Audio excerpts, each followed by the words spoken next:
Izindaba ze-1KZNTV zifundwa nguSiyabonga wakaduma yamkela ke nazi ezihamba phambili. Imvula enamandla ishiye umonakalo kwelikaMthaniya, amaciko asabela impilo yawo kanti utholakale eseshonile obenyamalele. Alikho lishona lingenazi ezalo yamkela ke nazi ezosuku. Imvula enamandla ebidliva ezingxenyeni ezahlukahlukene zesifundazwe saKwaZulu-Natal kusukela ngoLwesihlanu zishiye ekukhalwa kwezinye izindawo. Iziphathimandla zikamasipala iNewcastle seziveze ukuthi zibhekene nengqinamba yemigwaqo eyakhiwa ngezikhathi zobandlululo yangakhiwa indawo ezokwazi ukudlulisa amanzi uma ke kuna imvula enamandla. Lokhu ke kuvele ngemva komonakalo odalwe imvula enamandla emakhaya abantu yaphinda phazamisa nokusebenza izitolo ngempelasonto ngenxa ke yokuthi amanzi abegcwele izitaladi zedolobha kungahambeki nezimoto. Ziyangokwanda izinkinga komasipala abathathwa njengabacebile kulesi sifundazwe.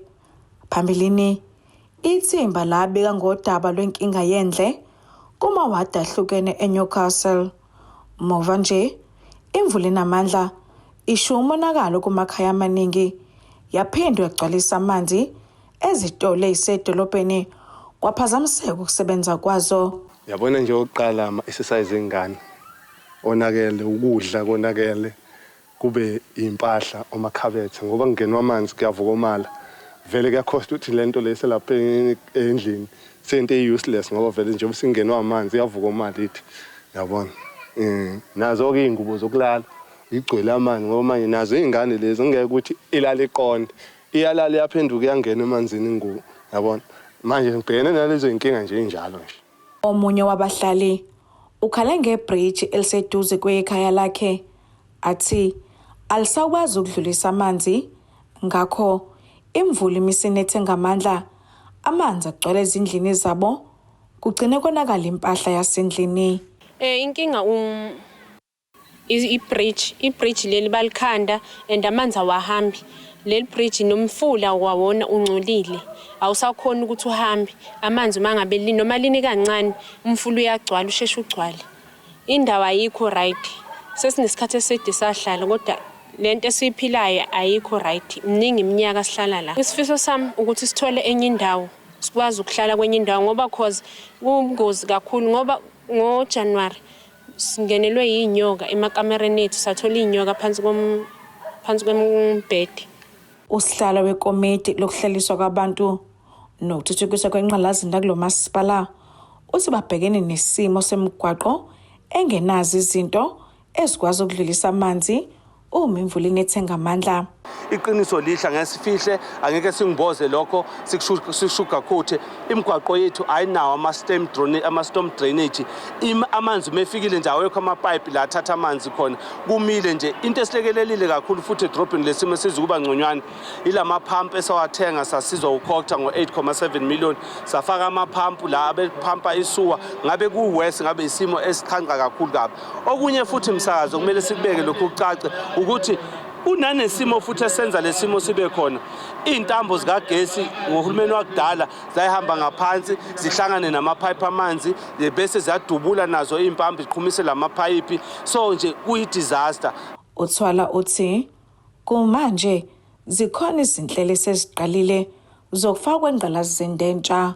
Sesikwazile ukuthola amanye ama-grant nje masikhuluma nje iqiniso nje kule viki eqalayo so besifakela amapipe sinepipe nje i-AC pipe ezobingena eyavalue nje ka-16 million nenye edrobheni ekhona ka-27 million neswaline ezobikhona ka-53 million sesiqalile sifuna osomabhizinisi abazowenza lawo malayini loyo saqala kudala akuyona into esiqala manje sathi masingena into yokuqala ebisequlwini ukuthi kumele sibhekelele isimo sesuwa isekelele imigwaqo le emile ezinzile engachithi nokuchitha bese sizobhekela i-infrastructure lesindala ama-aging pipes la akhona ngaphansi nezihlahla begcwele edrobheni bekukuhle kunjalo kodwa izihlahla izona futhi ezisilimaze kakhulu ngoba impande ziqhumisa lamapipe ngoba amapapa amadala esimende. Namhlanje ungqongqoshe omnyango uzokubusa ngokubambisana nezindaba zomdabu kulesi sifundazwe ubonga isithole umloyi uhambela izindawo ezahlukene ezithintekile.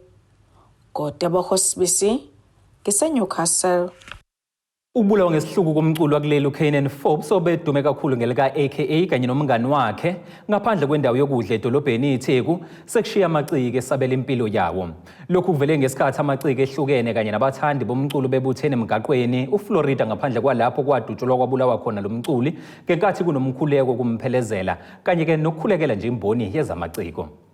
Amaciko ehlukahlukene esifundazweni KwaZulu-Natal kanye nabathandi bomculo bahlangene ke endaweni yesigameko lapho ke kudlule emhlabeni omunye umculi ogama lakhe ke uAKA. Sinaye ke omunye wamaciko akhona la eThekwini odume kakhulu ozosibekela ukuthi njengoba ke namhlanje kukhona ke yona inkonzo yokumkhumbula mhlambe ngakube bazizwa kanjani.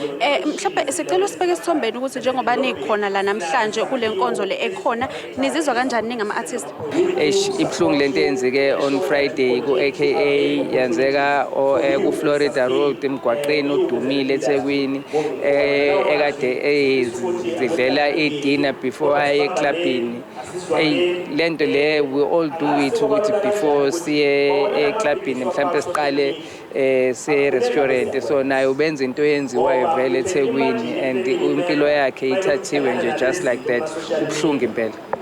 Kunenzanzize kanjani ukuphepha kwenu njengoba se-understand ukuthi nabantu bayasho ku social media ukuthi lento leyo yokuposta ukuthi ukuphi mhlawumbe yenye yezinto eyenza ni-targeteke kunenzanzize kanjani ukuthi anikho safe? I think mina into ebalekile ukuthi i-safety nje yabo it doesn't have to be safety ama artists i-safety nje yethu sihlala e-South Africa yabo it needs to be improved. Kusho ukuthi government needs to do something about the safety of the people in the country. I hit me ngale kahle nje mfowethu sijabulisile noma ngabe ubukhuluma ngelyric noma ukhuluma ngeperformance njalo egcineni kwakho konke kumele sikwazi ukuthi uma esuka la eyoperforma somewhere uphakamisa iSA hip hop as a whole.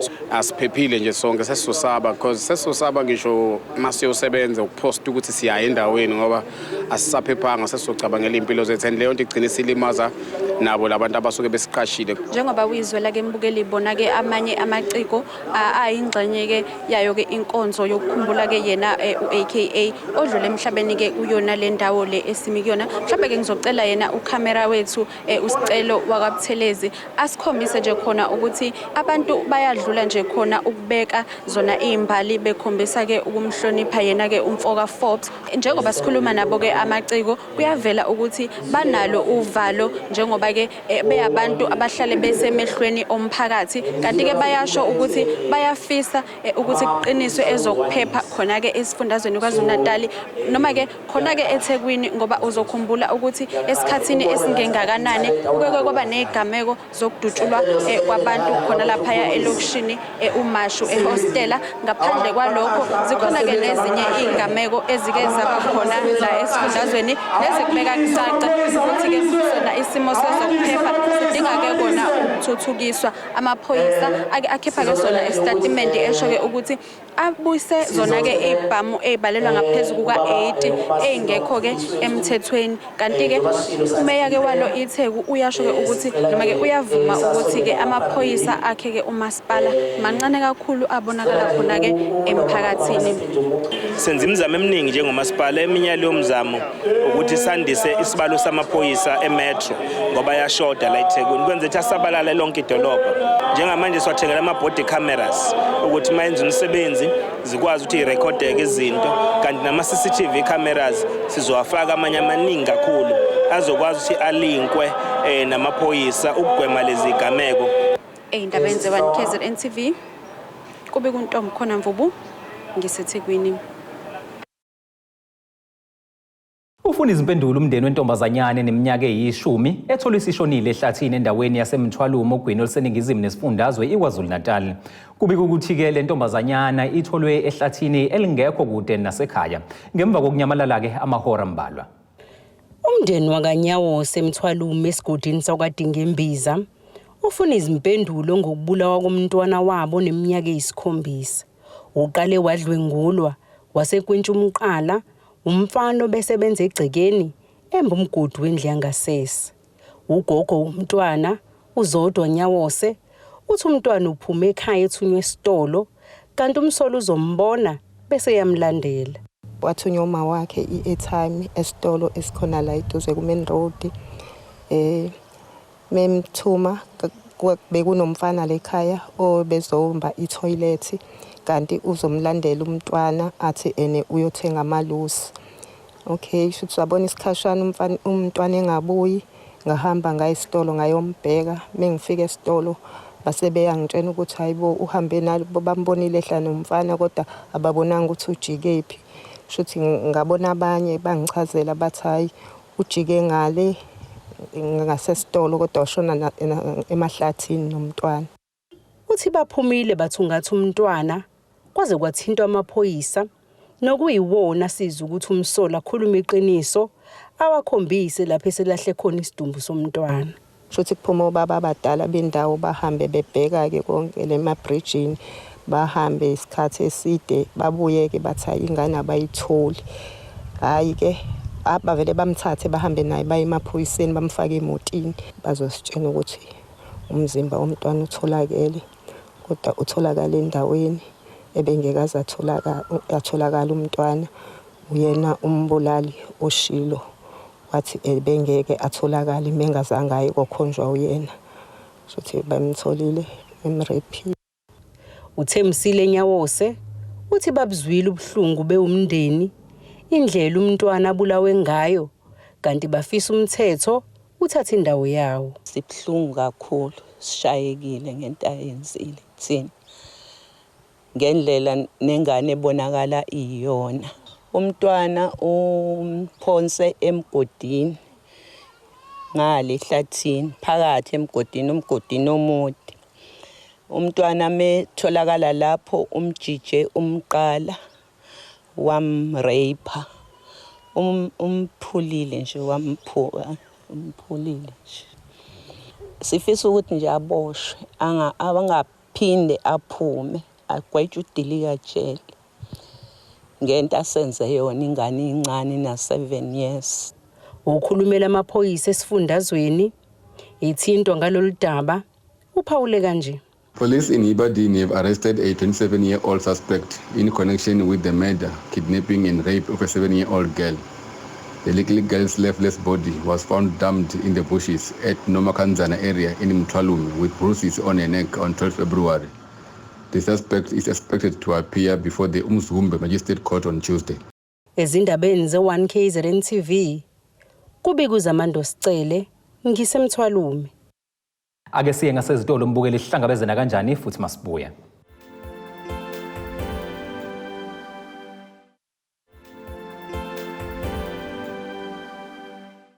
Asibingelele siphinde sikwamukele mbukeli ezindabeni zosuku nazi esithi yize zihamba phambili namhlanje.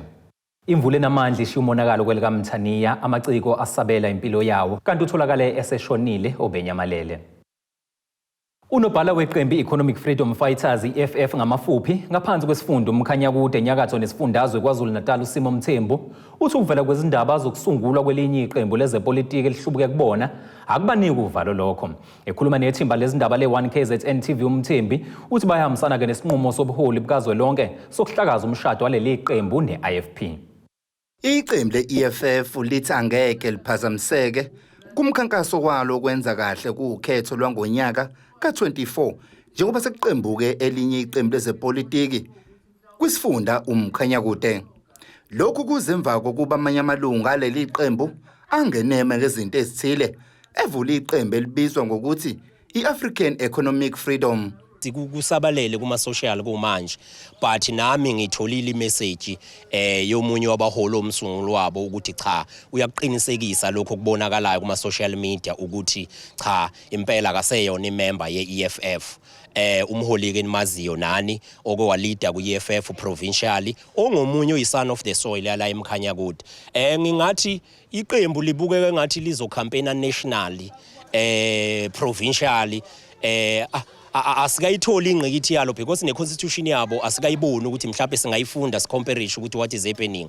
Kodwa khona yes likhona iqembu kuthiwa selikhona siwuMkhanyakude asizukushawa uvalo lokuthi omunye wethu usuke eMkhanyakude uyingxenye yokuvula kweqembu asizukushawa uvalo because bayingxenye yabantu besilida nabo kwi-EFF uma sebe decide ukuthi babonta baphume eceleni angifuni ukudlala ngani we are going forward more kunaqala I think enganitshela khona sizophinda phindeke ze-EFF yasemkhanyakude. EFF kanti iphinde yaveza ukuthi iyahambisana nezinqumo ezithathwe ubuholi bukazwelonke bokuqeda ubudlelwano neqembu le-IFP komasipala abahlukene nalapho bebebusa khona ngokubambisana. Kanti uMthembu uphinde waveza ukuthi iqembu linayo imigudu eliyilandelayo uma lifuna ukuqondisa isigwegwe lawo makhansela angalandeli imiyalelo yalo. Njenge-EFF ukuthi i-decision eyathathwa uNational was a correct decision. If ukuthi ukhona abangekho happy ngaleyo decision, I don't understand. I think usho ukuthi i-EFF beyijoyina abazange balandelela i-constitution ukuthi ithini. Asikho isikhundla somuntu kwa-EFF. Whatever i-deployment onikezwe yona kwa-EFF uyinikezwa iqembu. Anytime iqembu mele decide, lizo decide otherwise. Umthetho-sisekelo we-EFF is very clear ukuthi akube ne-caucus. As a leadership, ngaba i-top 5 or any member of the EFF ekwi-leadership, sihlangane nalawo makhansela, sikhokase i-agenda yosuku yomhlangano ozobanjwa kwe-council meeting.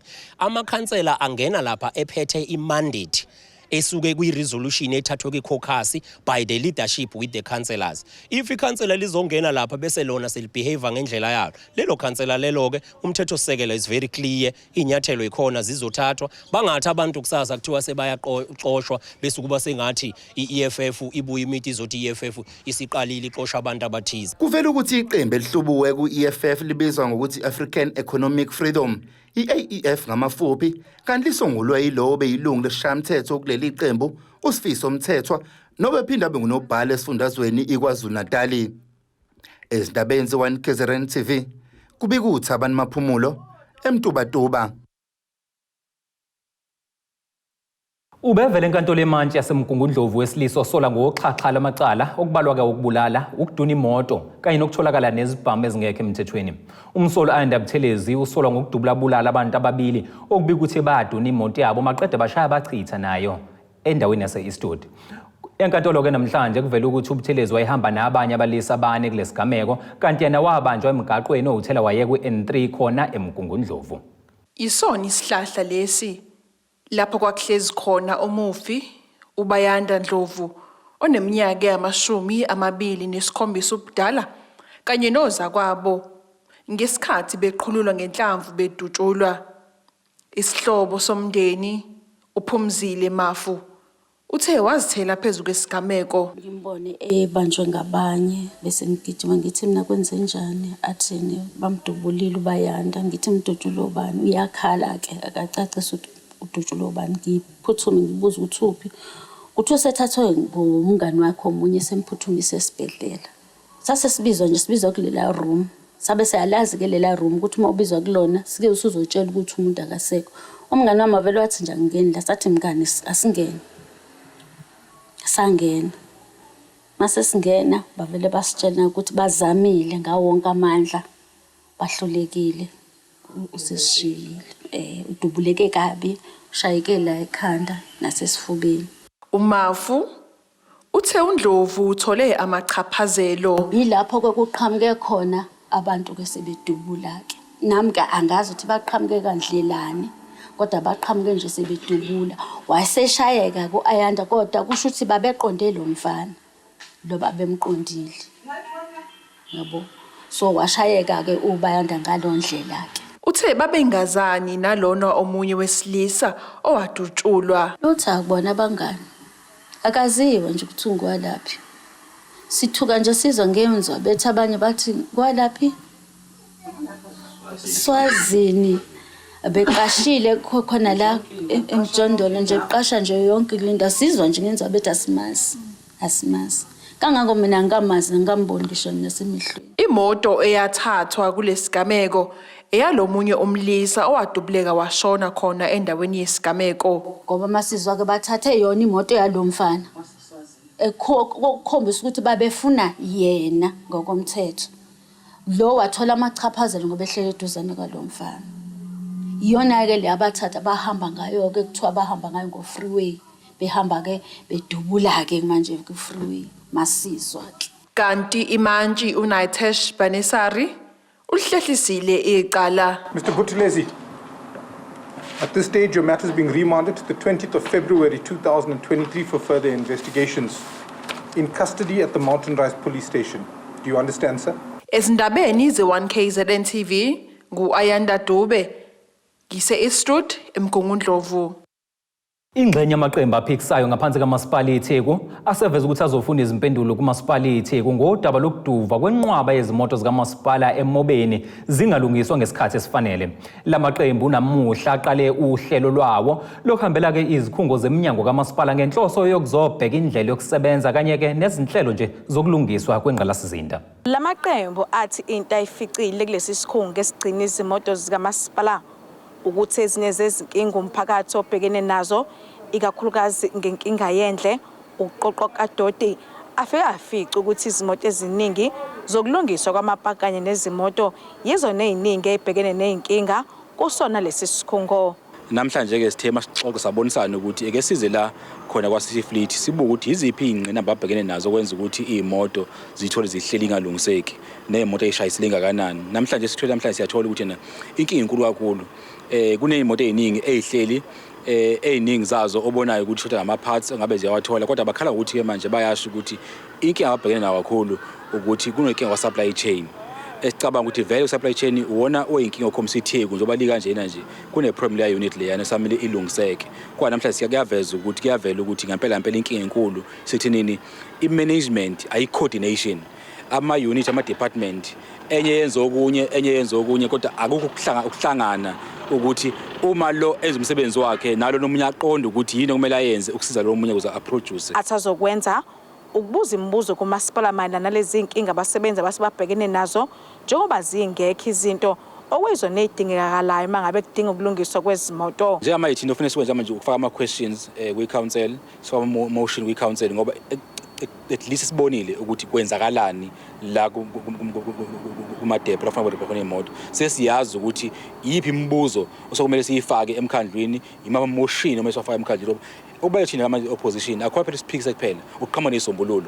Okwenza manje sibuyele emuva sibheke ukuthi iziphi ixazululo esingayibeka engasiza umkhandlu yephambili ngoba kwethu siyafisa ubona umkhandlu wethu uqhubeke kuya phambili. Siyafisa ukubona iTheku libuyele esimeni salo la khona iTheku owaziyo ukuthi yona indawo ngampela eletha intuthuko kubantu owaziyo iTheku indawo ekwazi ukuthi nabatshali bezimali besondele kuyona. Njengamanje iTheku liyafa umsebenzi wethu qiniseka iTheku liyabuyela esimeni akuba isona before. Uthe uMasipala ukuthi uzochaza ngalezi inkinga efike zathola ilamaqembu awutholakalanga ukuphawula lezi inhlelo zalamaqembu asazozenza ezintweni eziningi ezahlukene nezithinta ukulungiswa kwengqalasizinda eyalimala ngesikhathi sesikhukhula. Kudebo Sibisi ngiseMobeni eThekwini. Mbukela sithi khulu kuqhushiwe futhi ngasezitolo sihlangabezana kanjani masibuya.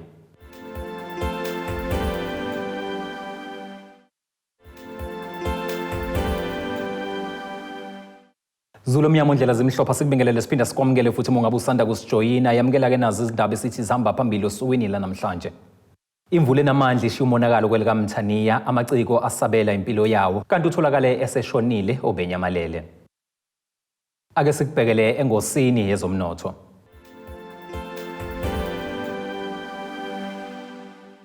Irandi lu-17.60 maliqhathaniswa nedola laseMelika libe u-21.21 maliqhathaniswa nopondo waseBrithani liphinde libe u-18.91 maliqhathaniswa ne-euro lase-Europe. Koliteke lona li-$1,874.56 ounce kuthi uwoyela ongahluziwe ubu-$80.99 umphongolo.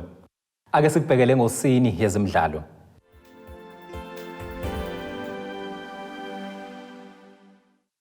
Inhlanganiso ngethi ibhola lezinyawo kuleli safa isicela abantu bakuleli ukuba bayisize ekutholeni umkhondo ngomsizi kaNompempe uTsepo noJila okuzwakala izindaba ke zokuthi unyamalela akaziwa ukuthi ukuziphi izinkalo.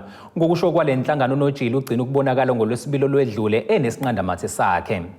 Kanti ngalolo suku kwakufanele aphindisele imoto eyaqashwa eNorthwest abeyisebenzisa ngesikhathi eyodlalisa umdlalo weLamontville Golden Arrows kanjalo neRoyal AM kwaMashu. Mhla zizineke kwephezulu. Kuvela ukuthi abanikazi bemoto babika ukuthi ke akazange ayibuyise kanti nomndeni wakhe usumbike njengomuntu olahlekile emaphoyiseni. Ake sikubhekele isimo sezulu.